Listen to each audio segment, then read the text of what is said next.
சரி, வாங்க விஷயத்துக்குள்ள போலாம். உங்களுக்கு ஒரு நோட்டீஸ் வந்துச்சுன்னா, அது பெரும்பாலும் இந்த 7 காரணங்கள்ல ஒன்னாதான் இருக்க அதிக வாய்ப்பு இருக்கு.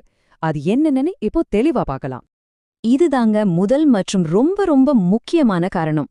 சிம்பிளா சொல்லணும்னா ஜிஎஸ்டிஆர் 1ங்கிறது நீங்க யாருக்கெல்லாம் பொருள் வித்தீங்கன்னு சொல்ற உங்க சேல்ஸ் ரிப்போர்ட்.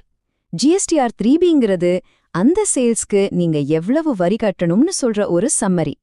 பிரச்சனை எங்க ஆரம்பிக்குதுன்னா, இங்க பாருங்க, ஒரு சிம்பிளான உதாரணம். உங்க ஜிஎஸ்டிஆர் 1 ரிப்போர்ட்ல உங்க மொத்த சேல்ஸ் 10 லட்சம் ரூபாய்னு காட்டிட்டு, ஆனா ஜிஎஸ்டிஆர் 3பில 8 லட்சம் ரூபாய்க்கு மட்டும் வரி கட்டுறீங்கன்னு வச்சுப்போமே.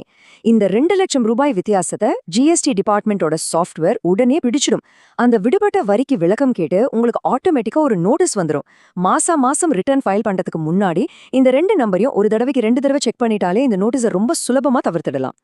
ரெண்டாவது ரொம்ப பொதுவான காரணம் இன்புட் டாக்ஸ் கிரெடிட், அதாவது ஐடிசில வர வித்தியாசம்.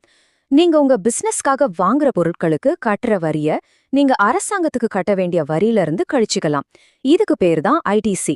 ஆனா நீங்க கிளைம் பண்ற ஐடிசி உங்க சப்ளையர் கணக்குல காட்டலைனா அங்கதான் பிரச்சனை ஆரம்பிக்குது. இது ஏன் நடக்குதுன்னா, ஒருவேளை உங்க சப்ளையர் சரியா ரிட்டர்ன் ஃபைல் பண்ணாம இருந்திருக்கலாம், இல்லைனா உங்க ஜிஎஸ்டி நம்பருக்கு பதிலா வேறொருத்தர் நம்பரை தப்பா போட்டிருக்கலாம். அதனால நீங்க ஒருத்தர்கிட்ட பொருள் வாங்குறதுக்கு முன்னாடி அவங்க ஒரு ஜென்யூனான பார்ட்டியான்னு செக் பண்றது ரொம்ப முக்கியம்.